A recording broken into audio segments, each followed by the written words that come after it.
Last year, Radiohead, one of the biggest bands in the world, allowed fans to download their latest album from the internet and to pay whatever they liked, including, if they chose, nothing at all.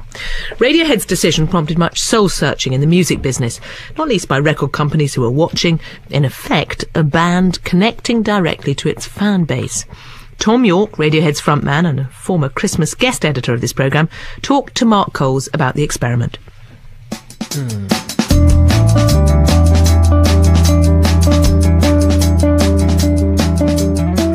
Quite exciting to have such a small group of people have sort of this weird sort of impact like that, where, you know, it just seemed like an obvious thing to do. We'd finished the record and we wanted to put it out quickly and just get people to make up their own mind. The next thing we know, there's all this extra froth.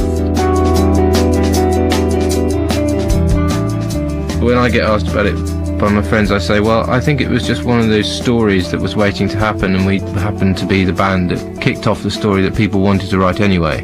We have a moral justification in what we did, in the sense that, you know, in terms of, if you're talking about the majors and the big infrastructure of the music business, it has not addressed the way, I think, constructively, the way that artists can communicate directly with their fans. In fact, they seem to just basically get in the way.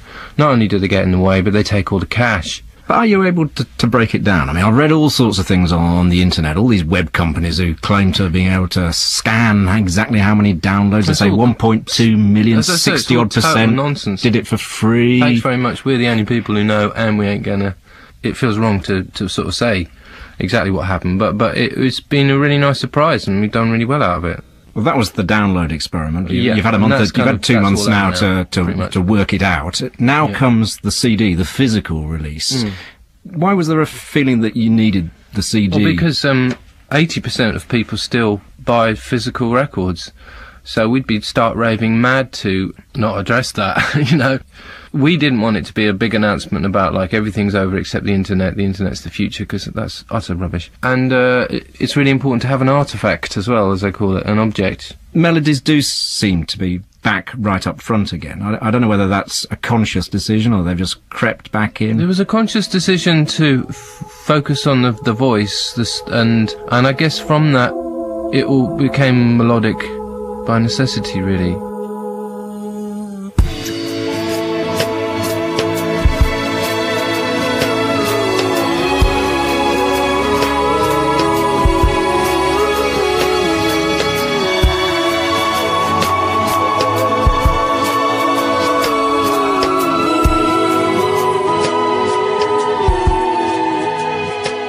I mean, they were the best songs we had at the time, so obviously they're the ones we chose to record.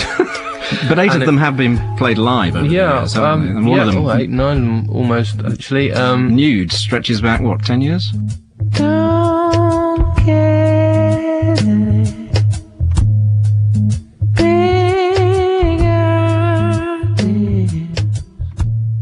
yeah, that was 97. I mean, that was written as the whole OK Computer thing kicked off, but it never really had a place till now. Do you have a favourite song on the record? Videotape. When I'm at the pearly gates, this will be on my videotape, my videotape. I wanted to put it first, but until someone pointed out that if it did that, everybody would turn straight off. But I like it because it very much happened despite me. The others sort of took the reins on it, turned it into this really stripped down thing. Personally speaking, that's my favourite thing we've ever created, because it has this inexpressible substance thing going on behind what's the specifics of the song. So I'm really, really proud of that.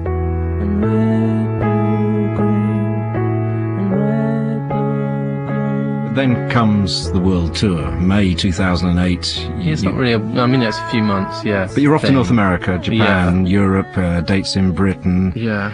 You're famous for your environmental work, and some will say, big band on a big tour. How do they square that? Not very easily. We had a sort of one of those carbon footprint things done, and there's a few things we can change, but the really mad thing about it is that I guess it's obvious, but it's the mass of people travelling to one place, and on the charts and stuff, that's the really big impact overall. Us moving around has an impact, and we can reduce the flying of equipment, and you put it on a ship. But then we looked into, well, how can we go around by ship? Yes, technically speaking, if we were in the freight containers and were prepared to be on the sea for 2 weeks, that would be more ecologically sound.